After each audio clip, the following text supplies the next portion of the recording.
evening, Robin K. 12 months of rancor culminated tonight. It's the same matchup for governor that it was in 2010.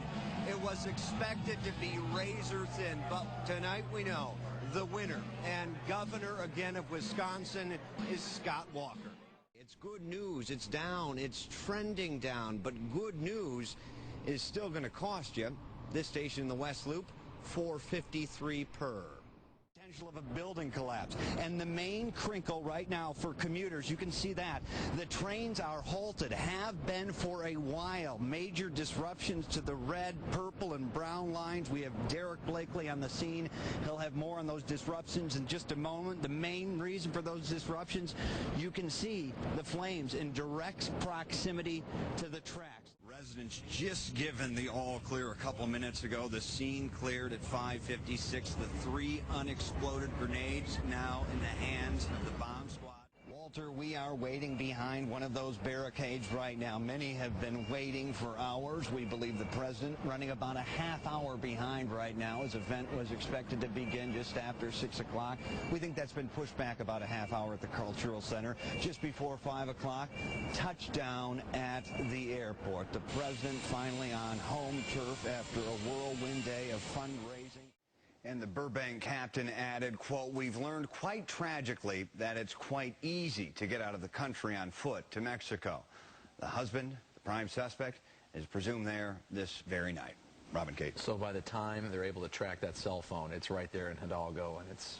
Yeah, absolutely. By the time they found her body, it was likely they think he got a 32-hour lead. So by the time they found her, started tracking it, they already said, oh my gosh, he's probably in Mexico. Yeah. And what are the chances of getting him and that's going to be the tough question with all that's going on in Mexico. The headlines constantly about the drug war there, for police there to drop things, concentrate on finding a murder suspect out of Chicago, and then start the extradition process. Probably not a high priority. Yeah. Okay, Brad, thank thanks. you, Brad.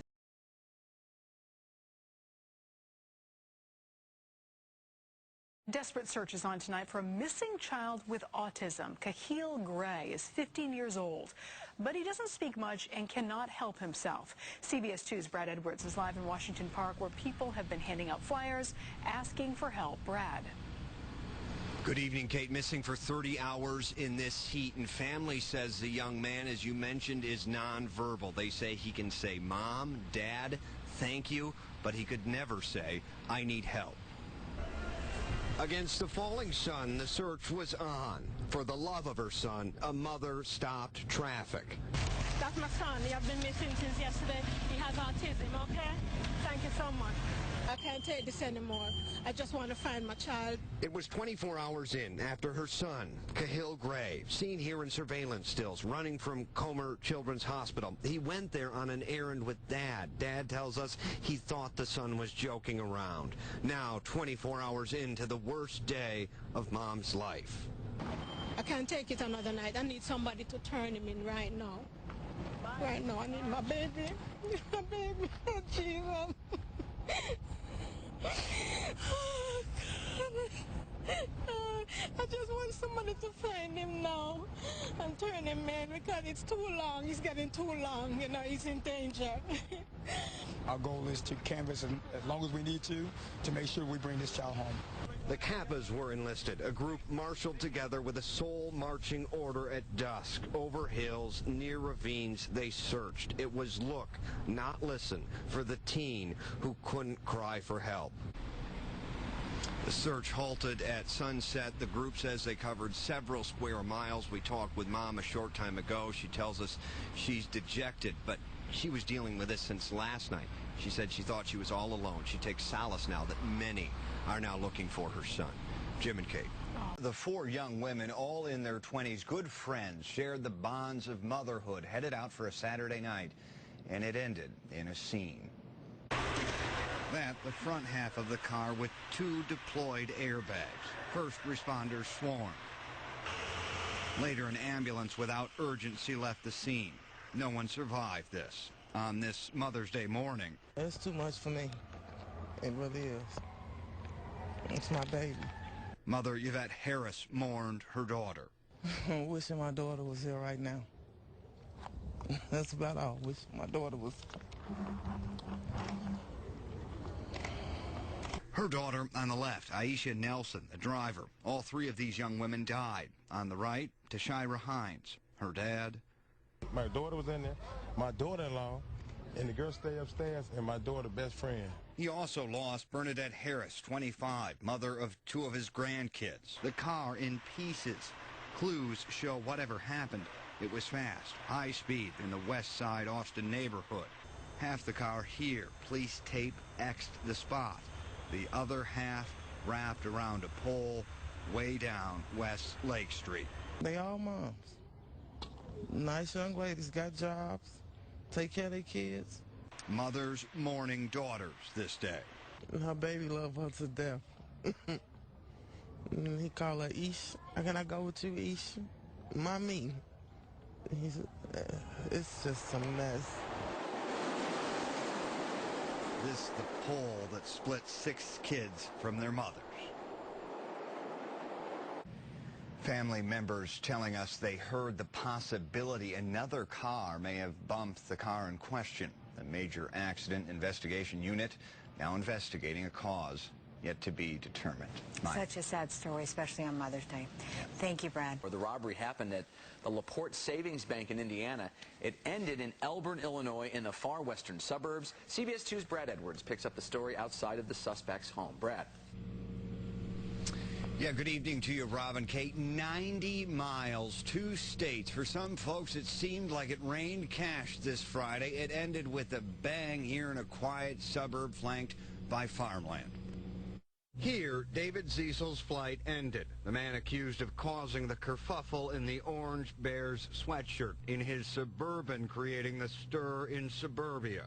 I was honestly a little bit scared because, you know, I've never seen so many guns. It was a scary thought that that could actually happen. The cash from the heist tossed onto I-88. The bills had police on a rush hour scavenger hunt as commuters hustled home. Marissa Villarubia was on her way to an out-of-state volleyball tournament with her team when they landed on a jackpot. It was almost as if it was like out of a movie. Like, you don't just see money like flying around like that. In all, the team nabbed and forked over $3 grand. It was definitely a temptation, but we didn't keep any. As for the man accused of dropping a stash of cash on their Friday... I mean, we've always been like a little bit suspicious about that house. He never comes out of his house, and just nobody really knew who he was. An enigma in 1180, a Mercedes with a temp plate in the garage and a beater outside. A day for him that ended unlike the purported preceding events on Wise. And on Wise we are tonight. The accused is in lockup, a state away in Indiana. He made one request to his arresters, that he be allowed to say goodbye to his wife. A lieutenant tells us he put a lot of lives at risk. His wish was not granted. Alleged hazing scandal involving the members of the Joliet Township High School varsity soccer team. Some are bound with plastic wrap. Tonight, we are hearing about fallout because of that scandal. CBS 2's Brad Edwards is here with the story. Brad. Yeah, Rob and Kate, parents tell us a number of the girls were suspended, as well as the team's coach. The school will only say they're taking the matter extremely seriously. What matter? This matter. Pictures of an initiation that involved plastic wrap and Ready Whip, despite the simmering scandal. The girls' soccer team played on, and we went to the game. So the coach is not here. Does that mean he's been suspended? Our requests for an on-camera interview and factual clarification were denied, despite a statement to CBS 2 on Wednesday that began, Joliet Township Schools believes in clear and transparent communication to all our stakeholders, including media outlets. The pictures obtained by CBS 2 now part of an investigation headed by police in Freeport, where the soccer team played in a tournament. In one, a girl in a Joliet Junior College shirt, her face painted, plastic wrapped to a chair, blindfolded, a bar of soap jammed in her mouth as she frothed whipped cream. Another girl in the fetal position trying to block a can of Ready Whip with her bound hands. Here, a head being plastic wrapped. Another, a girl appearing to gasp after removing a mouth gag. In one, the team circles a limp victim and poses with peace signs. And here, we're told, the chaperone, a teacher, bears witness. And not yet punished, we're told. And in yet another, a girl shushes her friends. But the secret initiation in the Freeport motel quickly landed on Facebook. The coach was not here as the team returned to the field. Parents in the stands pointed us to officials who pointed to a statement that said in part, "Please know that we are taking this matter extremely seriously." And that statement went on to read, their investigation is ongoing and it contains confidential information. Hence, that's the reason they're not sharing much with us. But the parents say these kids, these students have paid rather severely. Many have been suspended for several days, missing out on prom and the like. And they want to know about that teacher in question who was there and witnessing this and not stopping. So there have been consequences for the kids, but no consequence yet, as far as you know, for that teacher, that chaperone. For that one chaperone in question. Okay. Stunning.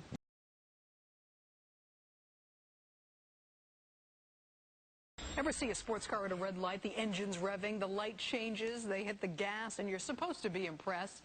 Not exactly what happened on Mother's Day in Wheeling. That's right. This yellow Lamborghini took off, made a left turn, and what happened next has become a YouTube sensation. Brad Edwards. This, the video, more than 500,000 YouTube hits and viraling to the tape. You hear the yellow Lambo. He's gonna fly. He's gonna fly, he said. They started taping, they say, after being passed by the driver, warping down westbound Palatine. They rolled. Waited for the left turn. The Lambo turned, and wait for it. I got that on video. They turned around and resurveyed. We learned the driver of the 2004 yellow Lamborghini Gallardo is a Mr. Whitaker. He lives behind a gate off a country club. We're doing a story on the accident. We reached Mr. Whitaker via call box. What happened?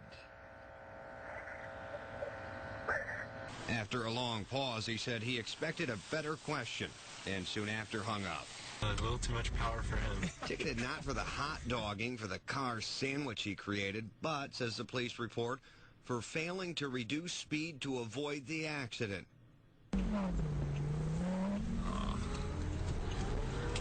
For failing to reduce speed to avoid the accident. And Mr. Whitaker, the driver, per the police report, said he, quote, just lost it as he accelerated. No one was injured, besides maybe an ego. Kate and Rob. Any idea how much damage was done to that car and the others? I mean, it's probably a $250,000 car. Yeah. The other cars, not so much. I would imagine an insurance company's going to be out a pretty penny, though. Okay. All right, Brad, thanks. Yeah. Some interviews and some stories are tougher to get than others. Reporters need to be tenacious. Never give up. Come on over here. Oh, man. Perfect example, our Brad Edwards, a.k.a. the Goat Whisperer. He sure earned his pay today. In the middle of the hustle. It's just a good way to feel connected to your world. We need that as a city resident. Where are you guys from? Johnny Coleman. The Goats are a hit, like Justin Bieber's at the conservatory. When you all saw the Goats, what did you say? Oh, they're so cute. I want to take a goat home. Not a sales ploy, but science. They're like the Lord's weed whackers. They eat and eat. We're experimenting with the benefits of keeping goats in the city. Goats make milk, they make really wonderful manure, and they also can help us keep our empty lots weeded. They mouth mow, mulch, and make fertilizer, 100% green, if you will. We all know that vegetarians have better manure. I didn't know that. Yeah, well. It's a test with real-world consequence, a potential solution for vacant lots and more. I want to take one home. Me too. but it is a conservatory. It is not a petting zoo. It's to see goats, how they could exist and benefit us and also benefit themselves by being in an urban landscape. Are you excited to see how mutually beneficial this experiment might be? Yeah. Of course, we all are. The goats are on loan. They're the pets of a West Side resident. They'll be at the conservatory a few days a month through October. Those dates at cbschicago.com. Gentlemen. Well, good for you. You survived.